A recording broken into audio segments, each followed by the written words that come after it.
بسم اللہ، الحمد للہ والصلاة والسلام علی رسول اللہ۔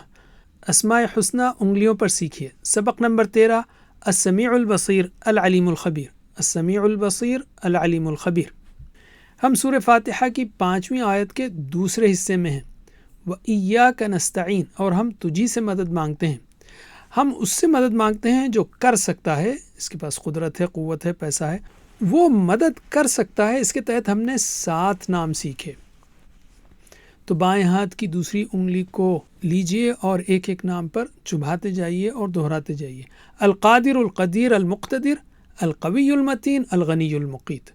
اب ہم لیتے ہیں دوسرا نقطہ، سنتا ہے اور جانتا ہے اور قریب ہے۔ تو سنتا ہے اور جانتا ہے، اس کے لیے ہم 4 نام لیں گے، السمیع، البصیر، العلیم، الخبیر۔ اب ہم ان کی کچھ تفصیل لیں گے۔ السمیع، سب کچھ سننے والا، انک انت السمیع العلیم، بے شک تو ہی خوب سننے والا، خوب جاننے والا ہے۔ چاہے زور سے کی گئی بات ہو یا خاموشی سے کی گئی سرگوشی، اللہ سب کچھ اچھی طرح سنتا ہے۔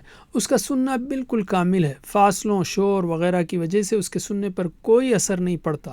کروڑوں انسانوں اور ہر مخلوق کی بیک وقت سنتا ہے۔ عملی پہلو، پورے یقین کے ساتھ دعا کریں کہ وہ دعاؤں کو سنتا ہے، اور اپنی زبان اور تنہائی میں کی گئی باتوں کا خیال رکھیں کہ وہ سن رہا ہے۔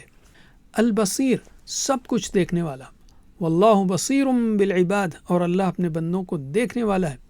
اللہ تعالیٰ ہر چیز کو اچھی طرح دیکھتا ہے، چاہے وہ نظر آئے یا چھپی ہوئی ہو، نزدیک ہو یا دور، اندھیرا، دیوار، فاصلہ، کوئی چیز بھی اس کے دیکھنے میں رکاوٹ نہیں بن سکتی۔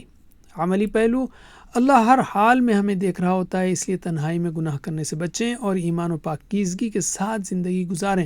خود میں اخلاص پیدا کریں، اور چاہے کوئی دیکھ رہا ہو یا نہیں، اپنی نگاہیں نیچی رکھیں اور نیک کام کرتے رہیں۔ العلیم، ہر چیز کو جاننے والا، اللہ کا علم ہر اعتبار سے مکمل ہے، اس کا علم کبھی کم نہیں ہوتا اور نہ بدلتا ہے۔ جو ہو چکا، ہو رہا ہے اور ہوگا، اللہ سب جانتا ہے۔ وہ ہمارے خیالات، نیتوں اور ہر چھپی ہوئی بات کو جانتا ہے۔ عملی پہلو، کسی بات کو سمجھنا مشکل ہو تب بھی اللہ کے فیصلوں پر بھروسہ کریں اور دعا کریں، رب زدنی علما۔ کسی بھی کام سے پہلے نیت درست کریں، کیونکہ اللہ سب سے پہلے دل کو دیکھتا ہے۔ الخبیر، ہر حال سے باخبر، ان اللہ علیم خبیر، بے شک اللہ سب کچھ جاننے والا، ہر چیز سے باخبر ہے۔ اللہ کسی بھی چیز یا کام کے صرف ظاہر کو نہیں دیکھتا، بلکہ وہ مکمل گہرائی کے ساتھ جانتا ہے کہ اس چیز یا کام کی اصل وجہ، حقیقی نیت اور آخری انجام کیا ہوگا۔ عملی پہلو، جتنا اہم عمل کرنا ہے اتنا ہی اہم نیت کو درست کرنا ہے، اس لیے نیت کا خاص خیال رکھیں۔ کسی کو صرف اس کے ظاہری حلیے وغیرہ کی بنیاد پر نہ جانچیں، کیونکہ اصل حقیقت اللہ ہی جانتا ہے۔ تو سنتا ہے، جانتا ہے کے ذریعے ہم نے 4 نئے نام سیکھے۔ تو اپنے بائیں ہاتھ کی دوسری انگلی کے دوسرے پور کو چبھاتے جائیے ہر نام کے لیے اور کہتے جائیے، السمیع البصیر العلیم الخبیر، السمیع البصیر العلیم الخبیر۔ وجزاکم اللہ خیر، والسلام علیکم۔